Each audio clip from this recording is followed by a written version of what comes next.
hello स्नाफोर good morning फुंबिलिनि बयनिसिमबो खुलुमनाय बावहरबाय आसा खालामो नोंथांमोना बयबो मोजां दङ आरो आंबो एसेनो मोजां दङ दिनै फुंजान नोंथांमोनखौ आं मोनसे गोदान भिडिअ आरो खनसेयाव रायलायहरबाय बिदिबा नोंथांमोना दिनै ब्लग नायलांबाय थादों आं दिनै मा शेयार खालामनाय नोंथांमोना एसे शेयार खालामना स्नाफोर दिनै दिल्लीनि बड'लेण्ड गेस्ट हाउसआवसो दंफैयोलाय जोङो ब्रेकफास्ट जाखांबाय बिमा सानैखौ दोनलांसै दिनै थांसिगोन बिमा सानैया बांसिनानो जोंनि बर'फोर नालाय ओमफ्राय नै मालाय सिनायनायबो लोगो मोनदों दा रायलायनाया होथारबाय बिमा सानैया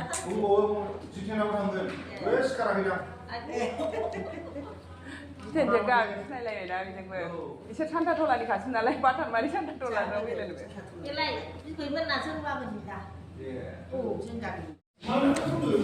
ब्रेकफास्ट जाखां दोनखां थांसैलायनाय दा थांसै दा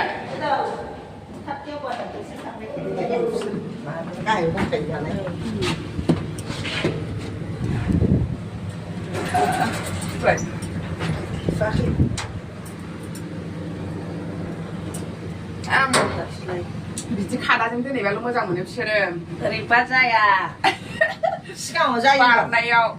बारनायाव जानो नागिरा थाबायनायावबो सिगाङाव जायो गोजौ गोजौ बे गाखोजेननायाव जाया जाथार दिगदार ओरैनो खथ' लिपजोंसो लांबाय बायो आंखौ सानिखौनो बावलायबाय थांखानाय जानला थांसैलाय दा बड'लेण्ड गेस्ट हाउसनिफ्राय ओंखारलायबाय नै रेडि दां थफ्ला थफ्लि नागिरफिन खनसेनो बाथरुमाव बोनाय बिमामोनखौ खनसे दोनलांसै बिसोरखौ थिखोखांनानै आं थांनोसै दा थांनोसै ओंखारबाय रेडि दां थफ्ला रे थफ्ला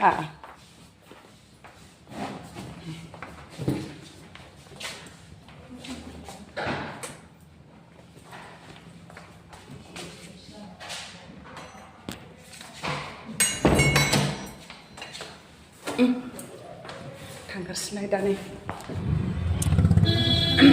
गारि नालाय गारि गाखोलायबाय स्टेसन फारसे थांसैलाय स्टेसन आयौ आङो जोमग्राखौ बेयावसो दख'नायावसो सोफादोंमोनदां आं लांनो नागिरनाया मोनसेया सोबाय दानो जाखानो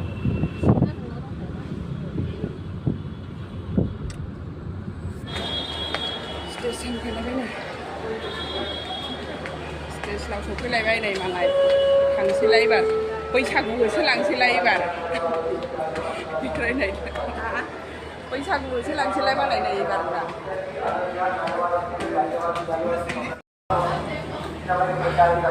फंबायमोनखौबो लोगो मोनबाय थागथि बिसोर थांसिगोन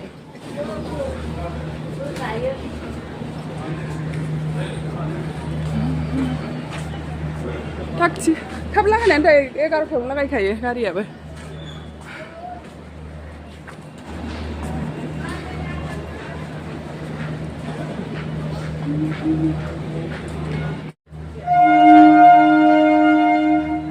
हाबावबाय माथो नोङो बेरायनो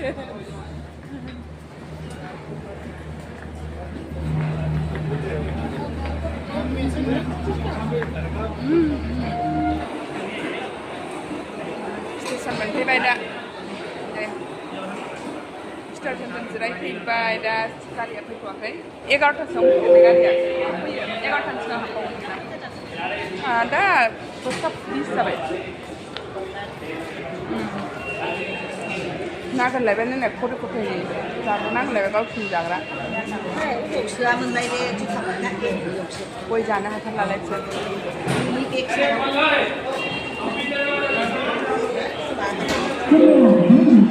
खान्दिसेयाव 500बाबो जानो राजि गयखौ ओंखाम मोनजा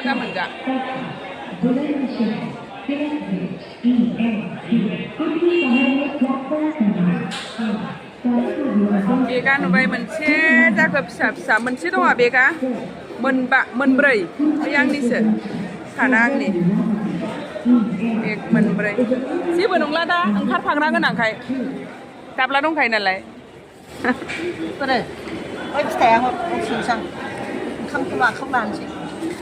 ओंखामा फ्रियाव मोनजाबाबो जाया जाहैदों ट्रेननिखौ ओंखायनो फ्राइड राइस लानानै फैखाबाय थांसै नै मालाय दिनै बैसागुसो लांसैलाय ओरैबारिथार स्टेजनाव फैबाय हागथि फिसालाखौबो लोगो मोनबाय फंबायखौबो लोगो मोनबाय जोंनि हाबाखौ थांनो नागिरबाय नैबे गारिखौ गाखोनोमोनलायनो दासो दहायनो होनबासोमोन दहायनो होनबालाय गाखोनोमोन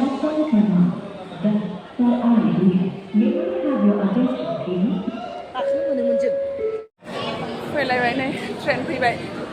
डिब्रुगड़ राजधानी थिखोहरनोसै दा आलासिफोरखौ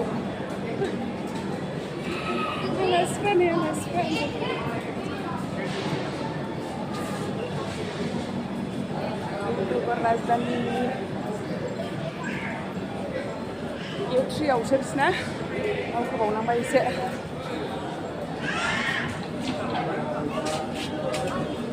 बैसागुलाय थिखोनांसिगोनलाय थाबथि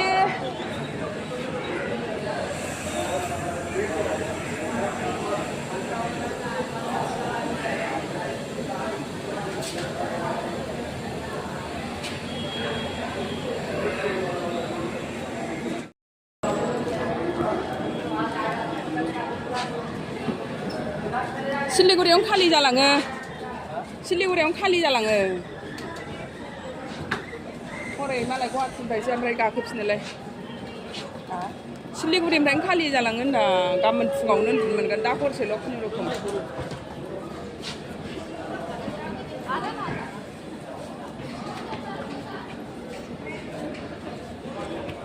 आयौ बिहिरथार दे बेनो जोंना 37, 39 अच्छा सुन है ये तो भाई और कोठा मंची बाओ तो दूसरा कोठा में आगे जाओ और नेक्स्ट वाला में वो वाला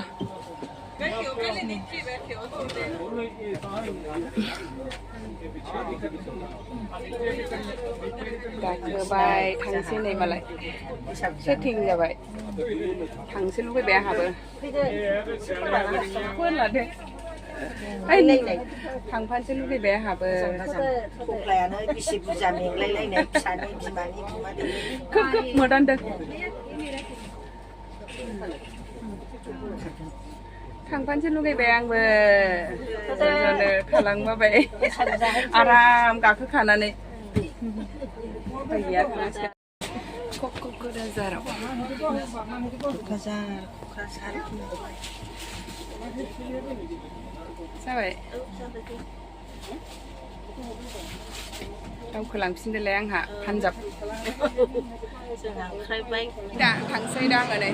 ट्रेनाव थिखोखांबाय आइमोनखौ ओमफ्राय फंबायबो दंखायो नालाय खारनायखौ नेलायाबा जाबाय आरो आं थांनोसै दा नै फंबायखौबो लोगो मोनबाय नै फंबायनि लोगो फंबायखौ लोगो मोनबाय जोंहा बिस्रा थांसै मालाय बेयासो बोरैबा ग्रोब लोगो मोनफैबावबाय थांबाय थानोसैलाय दा आङो आंनाथ' 3:30आवसो ट्रेना ओमफ्राय एसे रेस्ट लायनोसै गेस्ट रुमाव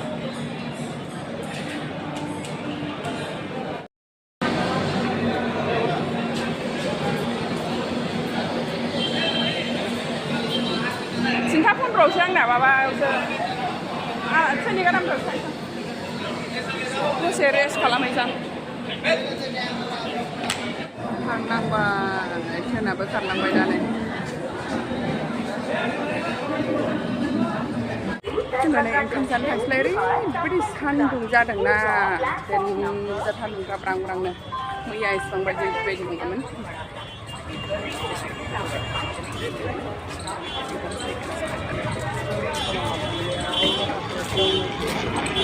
फाइनेलि नै दिल्ली अल्ड दिल्लीयावसो फैफिननांलायबाय माने निउ दिल्लीयाव होननानै थाबाय थादोंमोन ना ट्रेनखौ ओमफ्राय दाना निउ दिल्लीनिफ्राय नङा आङो फार्स्टआवहाय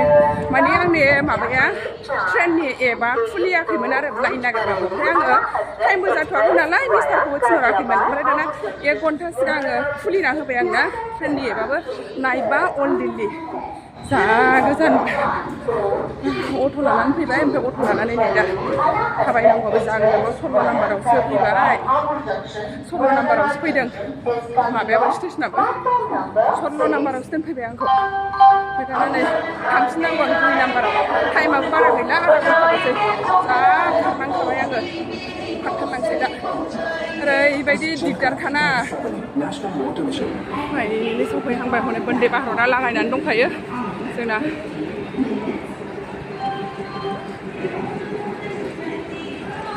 बन्दे भारत फार्स्ट टाइम बन्दे भारत गाखोनो मोननो नागिरनायानो ओरैबायदि खस्थ'सो जाबाय माथो आंनालाय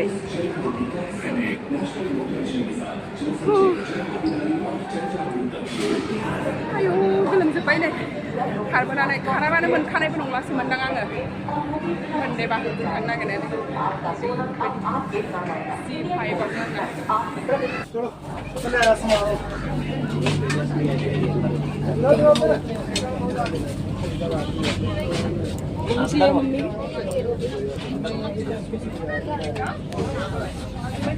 मोनफैबाय नै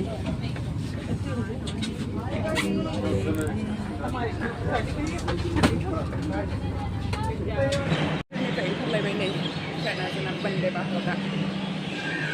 दा बासजोंसो थांनांगौलाय 1 घन्टा लामा ओरैजायाव मोनबाय ना 1 घन्टा लामा दङ नै थांजोबनोसैलाय दा नै